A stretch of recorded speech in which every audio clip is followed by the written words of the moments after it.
أعوذ بالله من الشيطان الرجيم رب اشرح لي صدري ويسر لي أمري واحلل عقدة من لساني يفقهوا قولي۔ بدل کے بیس وہ آتے ہیں ہر زمانے میں، بدل کے بیس وہ آتے ہیں ہر زمانے میں، اگرچہ پیر ہے آدم جواں ہے لاتوں منات۔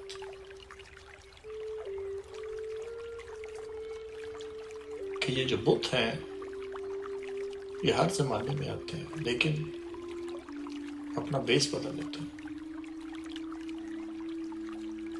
اگرچہ پیر ہے آدم، انسان بوڑھا ہو گیا، کہاں آدم علیہ السلام سے یہ سلسلہ چلا، ہزاروں سال ہو گئے،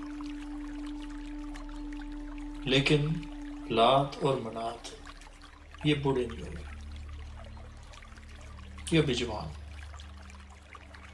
اور یہ بیس بدل بدل کر انسانیت کے سامنے کھڑے ہوتے رہتے ہیں۔ یہ شرک بھی ایسی بیماری ہے کہ ہر زمانے میں شرک کی نوعیت بدلتی رہی ہے۔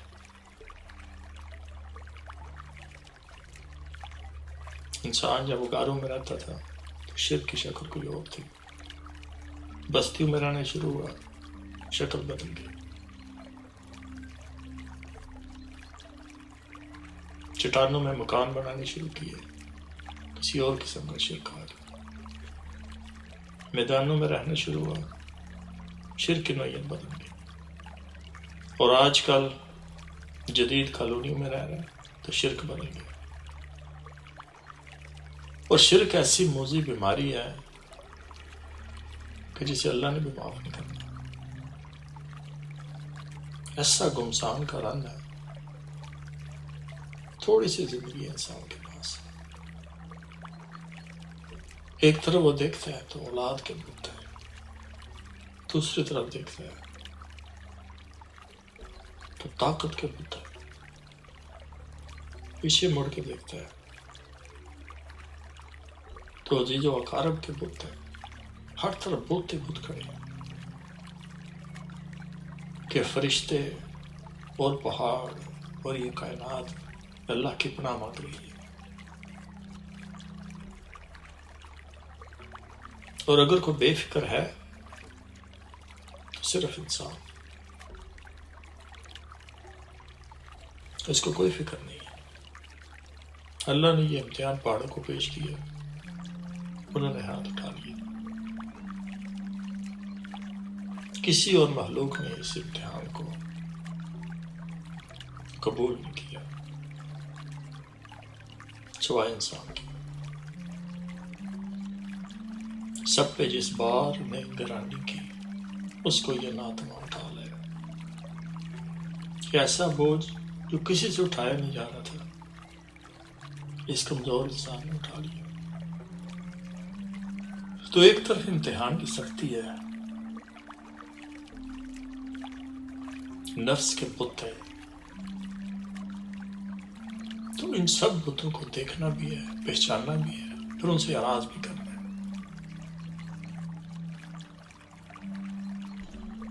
اور زندگی کتنی دی؟ چند دن کی۔ ایک فرصت گناہ ملی وہ بھی 4 دن، دیکھے ہیں ہم نے حوصلے پروردگار کے۔ اب بچپن سے ہمیں وطنیت جو ہے نا وہ ہماری رگوں میں ڈال دی جاتی ہے، اور اس کو اتنا مقدس بنا دیا جاتا ہے کہ بندہ سمجھتا ہے کہ یار اس کے لیے تو جان بھی دے دینی چاہیے، جان قربان کی اپنے وطن کے لیے، اللہ کے حضور پیش ہوئے، اس نے کہا یہ تو شرک ہے،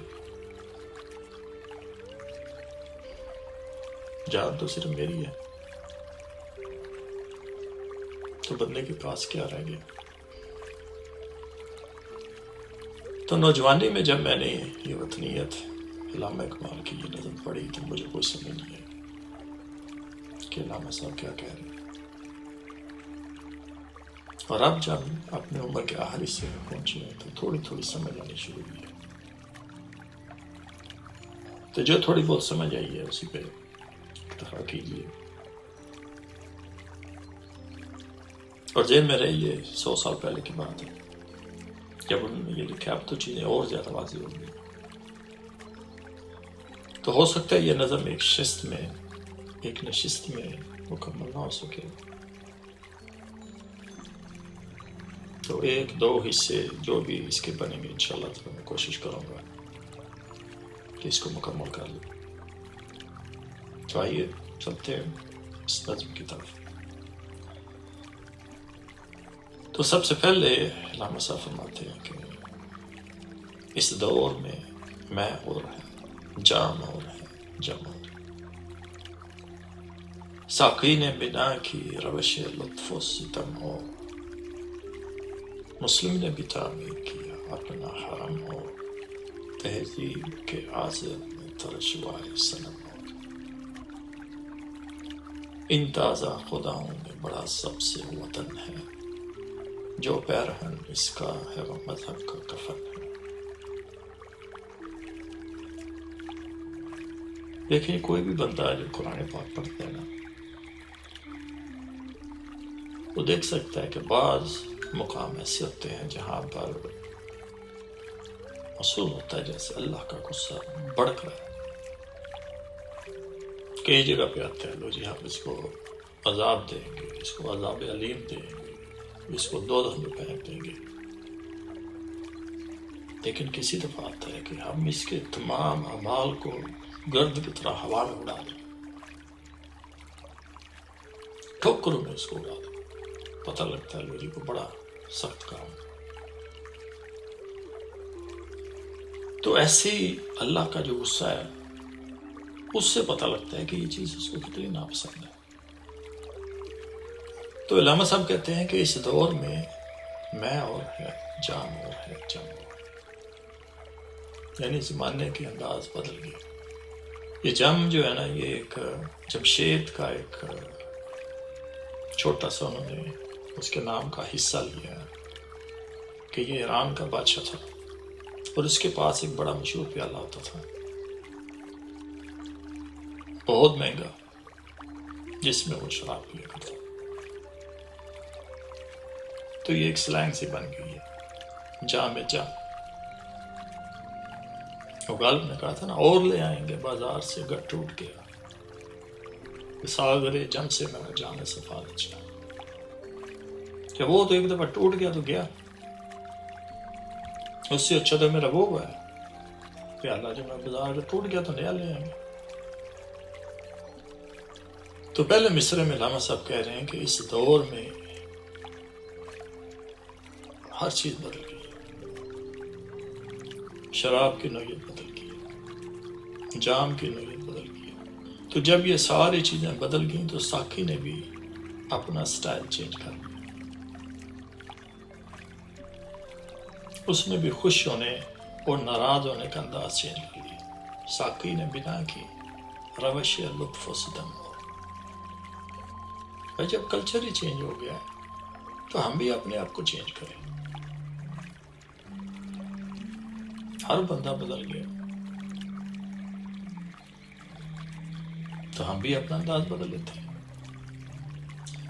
تو جب ہر چیز بدل گئی تو مسلمانوں نے کہا بھی ہم کیوں پیچھے رہیں گے.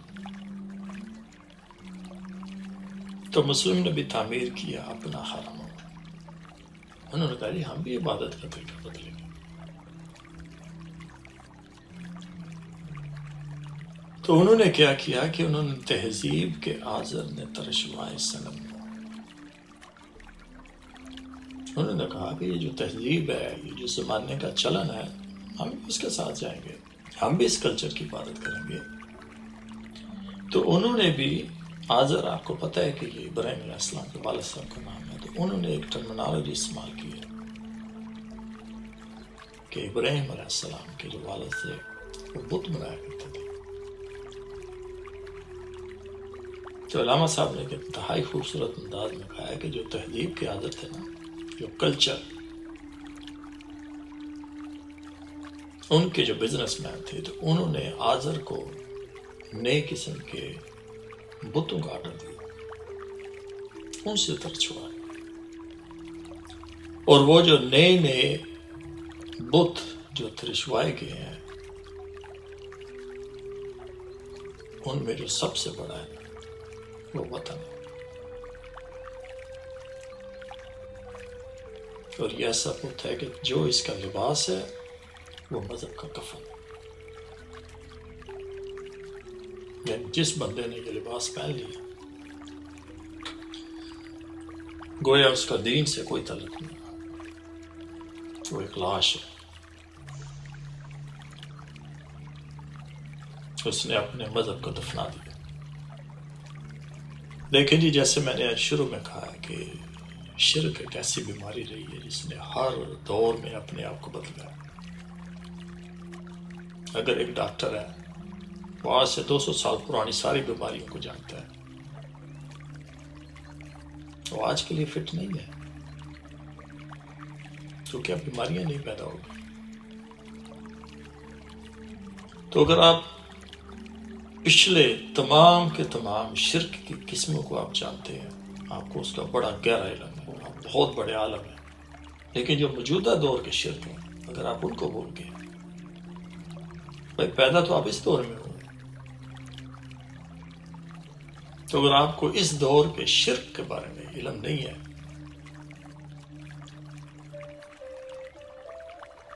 تو excuse my language, you are failure, آپ اس کو کامیاب نہیں کر سکتے۔ اس لحاظ سے یہ بہت اہم ایک نظم ہے۔ اور ایک اور چیز، میں ایک بڑے مشہور عالم تھے، میں ایک دفعہ ان کی ایک تقریر سن رہا تھا، تو وہ کہہ رہے تھے کہ یہ وہ واحد شرک ہے جو بڑے بڑے عالم جو ہے اس دور کے، وہ بھی اس کو نہیں دیکھ سکے، اور یہ علامہ اقبال کی جینیس ہے کہ انہوں نے اس شرک کو دیکھا ہے اور اس کا اظہار کیا۔ اس کے بعد علامہ صاحب کہتے ہیں کہ یہ بت کے تراشیدہ تہذیب نبی ہے، غارت گر کاشانہ دین نبوی ہے، بازو تیرا توحید کی قوت سے قوی ہے، اسلام تیرا دیس ہے تو مصطفی ہے، نظارہ دیرینہ زمانے کو دکھا دے، اے مصطفی خاک میں اس بت کو ملا دے۔ اب یہ جو تہذیب نبی ہے، اس کا مطلب ہے یہی ماڈرن تہذیب، اور کاشانہ دین نبوی، اللہ کے نبی کا گھر۔ کیا وہ سمجھا رہے ہیں، اس کی ڈیٹیل سمجھا رہے ہیں کہ یہ کیوں، یہ جو وطن ہے، یہ وطنیت ہے، یہ کیوں اتنی خوفناک ہے، اس کا بت، کہ وہ کہتے ہیں کہ یہ جو بت ہے یہ تہذیب نئی تہذیب جو ہے نا، اس نے اس کو تراشا ہے، کلچر، لیکن یہ غارت گرے کاشانہ دین نبوی ہے، یہ اللہ کے گھر کو تباہ و برباد کرنے والا، یہ اللہ کے نبی کے گھر کو تباہ و برباد کرنے والا ہے۔ غارت گرے یعنی دین کی بنیادیں جو ہے نا، اس کو ہلا دینے والی چیز ہے یہ۔ بازو تیرا توحید کی قوت سے قوی ہے، تیرے بازو کی جو قوت ہے وہ توحید کی وجہ سے ہے۔ اب یہ توحید ایک ایسی چیز ہے، ہم کہہ دیتے ہیں لو جی ہم تو توحید کے ماننے والے ہیں،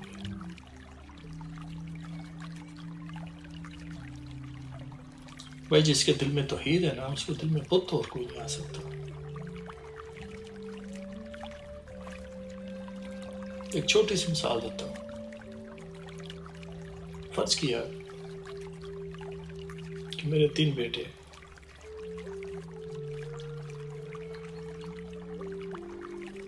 ایک بیٹا جو ہے وہ اپنی بیوی کی مانتا ہے، دوسرا بیٹا ہے وہ اپنی نفس کی مانتا ہے، کسی کی بھی نہیں مانتا، تیسرا بیٹا ہے وہ ماں کی مانتا ہے۔ اب کیا حال ہے؟ یہ سارے باپ کی مانتے ہو گے؟ یہ ہے توحید۔ ان میں کبھی اتفاق آئے گا؟ سوال ہی پیدا نہیں ہوتا۔ یہ جب تک ایک باپ کی باتوں کو نہیں مانیں گے ان میں کبھی اتفاق نہیں آئے گا، ان کے دل آپس میں نہیں جڑیں گے، جتنے مرضی مرم لیں، جتنی مرضی الفی لیں، کبھی بھی ان کے دل نہیں جڑیں گے۔ یہی اللہ قرآن میں مثال دیتا ہے کہ یہ صرف میری محبت ہے جس کی وجہ سے ان کے دل آپس میں جڑ گئے ہیں۔ وَأَلَّفَ بَيْنَ قُلُوبِهِمْ، اگر دل میں ایک اللہ نہیں ہے تو اس کا مطلب ہے کہ دل میں ہو سکتا ہے 70,000 بت پڑے ہوں، اور آپ کہتے ہیں کہ آپ موحد ہیں، آپ توحید کے ماننے والے ہیں۔ بھائی جو توحید مانگتے ہیں نا، ان کے لیے اپنے گھر کا سامان اپنا سامان نہیں ہوتا، تو ضرورت پڑنے پر سارے کا سارا اس نبی کے حوالے کر دیتے ہیں۔ کسی کے پاس اگر 10 کھجوریں ہیں تو ساری کی ساری اسی کی ہے، اللہ کی۔ یہ توحید ہے۔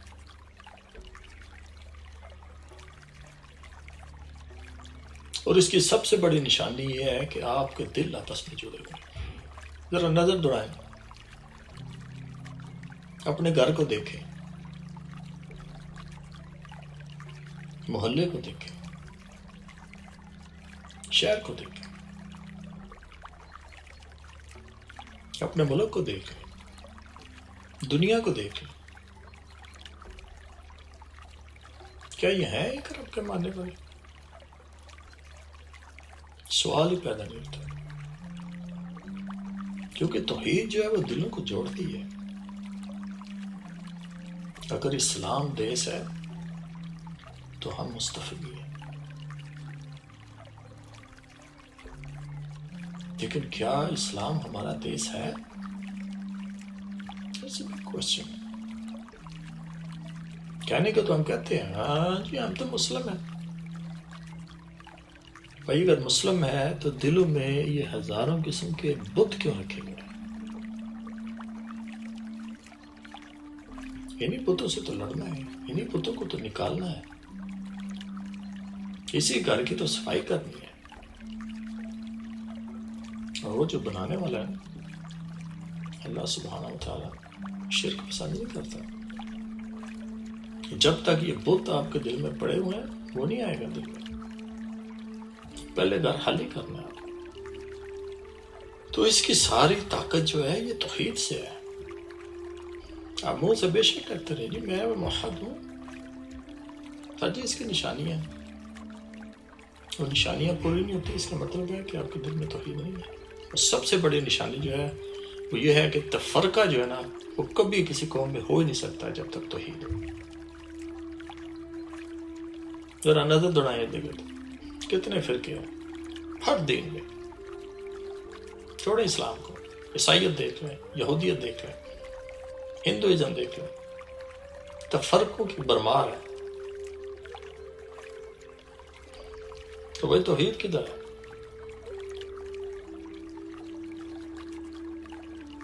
تو علامہ صاحب کہہ رہے ہیں کہ نظارہ دیرینہ زمانے کو دکھا دیا، دوبارہ موحد ہو گیا، دوبارہ وہی منظر لیا، ایک دفعہ پھر مصطفی بن گیا۔ اور اگر تو پرانا مسلمان ہو جائے گا تو یہی ایک طریقہ ہے کہ مصطفی خاک میں اس بت کو بنا دے۔ جیسے توحید تیرے دل میں آئے گی اس بت کا کلا کما ہو جائے گا، تباہ برباد ہو جائے گا یہ بت۔ یعنی میرا خیال ہے کہ ویڈیو تھوڑی سی لمبی ہو گئی ہے، میری خواہش تھی کہ 10 منٹ کی ویڈیو کی، لیکن یہ تو 24-25 منٹ کی ہو گیا۔ تو انشاءاللہ تعالی میں ادھر رکھتا ہوں، اور جو باقی کی جو ہے نا انشاءاللہ نظم وہ اگلے نشست میں پوری کریں گے۔ وما علینا الا البلاغ المبین۔ السلام علیکم ورحمۃ اللہ وبرکاتہ۔